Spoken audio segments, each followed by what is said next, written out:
రాజ్యాంగ రూపశిల్పి doctor BR Ambedkar 69వ వర్ధంతి వేడుకలను అనంతపురం జిల్లా బుక్కరాయ సముద్రం మండలం అంబేద్కర్ విగ్రహానికి జిల్లా దళిత ప్రజా సంఘాల నాయకులతో కలిసి నివాళులు అర్పించిన ఎంఆర్పీఎస్ ఎంఎంఎస్ జిల్లా అధ్యక్షులు పూజారి చెన్నకేశవులు అనంతరం ఆయన మీడియాతో మాట్లాడుతూ ప్రపంచ దేశాల్లోకెల్లా అతిపెద్ద రాజ్యాంగం లిఖించి రాజ్యాంగం మేరకు ప్రజాస్వామ్య దేశాల్లో పాలన కొనసాగిస్తున్నామంటే అది అంబేద్కర్ రాజ్యాంగ భిక్ష అని అన్నారు. మన దేశ రాజ్యాంగాన్ని ఇతర దేశాలు కూడా అనుసరిస్తున్నాయని చెప్పారు. ఈరోజు బుక్కరాయ సముద్రం మండలం బుక్కరాయ సముద్రంలో ఉన్నటువంటి అంబేద్కర్ విగ్రహానికి పూలమాలలు వేసి ఆయనకి నివాళులు అర్పించడం జరిగింది. ఎందుకు అంటే ముఖ్య ఉద్దేశంగా ఈరోజు డిసెంబర్ 6వ తారీఖున ఆయన మరణించడం అనేది ఈ దేశానికి తీరని లోటుగా భావిస్తున్నాము. ఎందుకంటే ఇలాంటి మేధావులు ఇలాంటి నాయకులు ఇంకా బతికే ఉండాలా. ఎందుకంటే ఎప్పటికైనా కానీ ఈ జాతికి అంతో ఇంతో న్యాయం జరగడమే కాకుండా ఈ దేశానికి కూడా న్యాయం చేసే పరిస్థితి మీలాంటి వాళ్ళు ఉండింటే బాగుండు.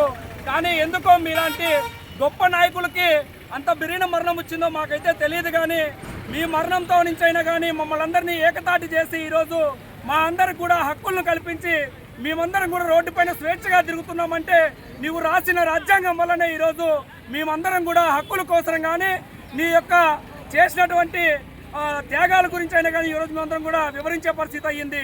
కాబట్టి ఇప్పటికైనా కానీ మేము ఒకటే చెప్తున్నాం, మీ భారత రాజ్యాంగం ద్వారాగా మీరు రాసినటువంటి రాజ్యాంగం ద్వారాగా ఎంతోమంది ప్రయోజకులైనారు, ఎంతోమంది ఉద్యోగస్తులైనారు, ఎంతోమంది డిపార్ట్మెంట్లో పనిచేసి వాళ్ళకంటే హోదా ప్రత్యేకతను సంపాదించుకున్నారు.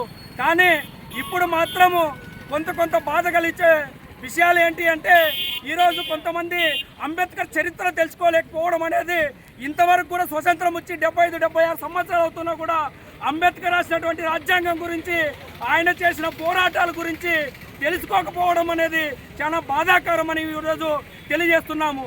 అంబేద్కర్ అంటే ఓన్లీ ఎస్సీ ఎస్టీ వాళ్ళకి ఒకటే కాదు చేసినది, ఎస్సీ ఎస్టీ బీసీ మైనార్టీ ఓసీలకు కూడా వాళ్ళ యొక్క రాజకీయ హక్కులు కల్పించినది అంబేద్కర్. వాళ్ళకి సరైనటువంటి ఉద్యోగ అవకాశాలు కల్పించి ఈ పొద్దు వాళ్ళందరూ కూడా ఒక స్వచ్ఛందంగా కానీ రోడ్డుపైన తిరిగి వాళ్ళకి ఏదైనా జరిగితే మాకు పోలీస్ డిపార్ట్మెంట్ ఉంది, మాకు రక్షణ కల్పిస్తారు అని చెప్పి ఈ పొద్దు నమ్ముతున్నారే.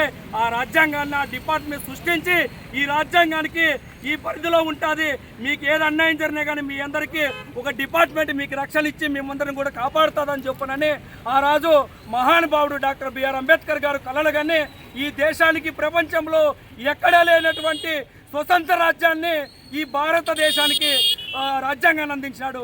కానీ అలాంటి రాజ్యాంగ నిర్మాతను ఈరోజు కొంతమంది ఆయన చరిత్రను తెలుసుకోలేకపోతున్నారంటే చాలా బాధాకరంగా ఉంది.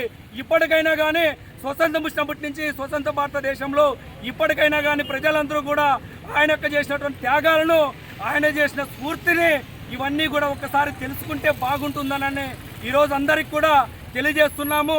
అదేవిధంగా అంబేద్కర్ విగ్రహం కోసము డిసెంబర్ 6వ తారీఖున పెద్ద ఎత్తున అనంతపురం జిల్లా నుంచి కూడా మా దళిత సంఘాల నాయకులందరూ కూడా వచ్చి ఈరోజు విజయవంతం చేయడానికి కూడా మేమందరం కూడా హర్షం వ్యక్తం చేస్తూ సెలవు తీసుకుంటున్నా. జై భీమ్.